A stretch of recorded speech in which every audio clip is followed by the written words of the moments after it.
मोक्षदा युधिष्ठिर बोले, देवेश्वर, मार्गशीर्ष मास की शुक्ल पक्ष में कौन सी एकादशी होती है, उसकी क्या विधि है तथा उसमें किस देवता का पूजन किया जाता है? स्वामी यह सब यथार्थ रूप से मुझे बताइए।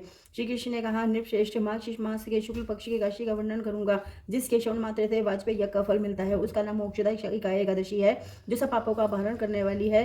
राजन, उस दिन यत्न पूर्वक तुलसी के मंजरी तथा धूप दीपादि से भगवान दामोदर का पूजन करना चाहिए। पूर्वोक्त विधि से ही दशमी और एकादशी के नियम का पालन करना उचित है। मोक्षदा एकादशी बड़े बड़े पातकों का नाश करने वाली है। उस दिन रात्रि में बेल प्रसन्नता के लिए नृत्य, गीत और स्तुति के द्वारा जागरण करना चाहिए। जिसके पितर पापवश नीच योनि में पड़े हों, वे इस एकादशी का व्रत करके इसका पुण्य दान अपने पितरों को करे तो पितर मोक्ष को प्राप्त हो जाते हैं। इसमें तनिक भी संदेह नहीं है। पूर्व काल की बात है, वैष्णव से विभूषित परम रमणीय चंपक नगर में बेखानस नामक राजा रहते थे।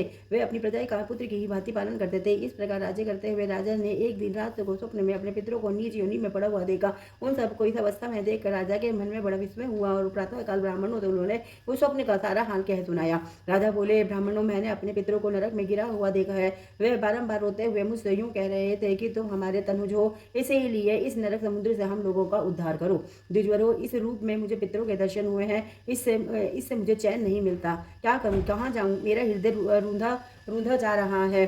द्विजोत्तमों, वह व्रत, वह तप और वह योग जिसमें मेरे पूर्वज तत्काल नरक से छुटकारा पा जाएं, बताने की कृपा करें। मुझ बलवान तथा साहसी पुत्र के जीते जी मेरे माता पिता घोर नरक में पड़े हुए हैं, अतः मेरे ऐसे पुत्र से क्या लाभ है?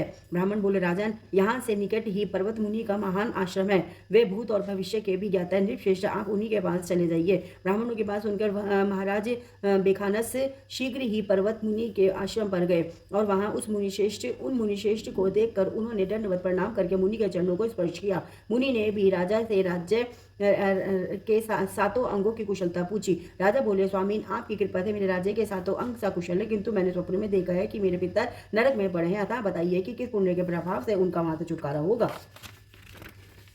राजा की यह बात सुनकर मुनि श्रेष्ठ पर्वत एक मुहूर्त के ध्यानस्थ रहे। इसके बाद वे राजा से बोले, राजा की यह बात सुनकर मुनिश्रेष्ठ पर्वत एक मुहूर्त तक ध्यानस्थ रहे। इसके बाद वे राजा से बोले, महाराज, मार्गशीर्ष के शुक्ल पक्ष में जो मोक्षदा नाम की एकादशी होती है, तुम सब लोग उसका व्रत करो और उसका पुण्य पितरों को दे डालो। उस पुण्य के प्रभाव से उनका नरक से उद्धार हो जाएगा। भगवान श्री कृष्ण जी कहते हैं, युधिष्ठिर, मुनि की यह बात सुनकर राजा पुनः अपने घर लौट आए।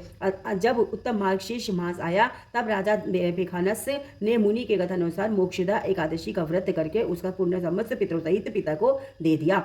पुण्य देते ही क्षण भर में आकाश से फूलों की वर्षा होने लगी। बेखानस के पितरों सहित नरक से छुटकारा पा गए और आकाश में आकर राजा के प्रति यह पवित्र वचन बोले, बेटा, तुम्हारा कल्याण हो। यह कहकर वे स्वर्ग में चले गए।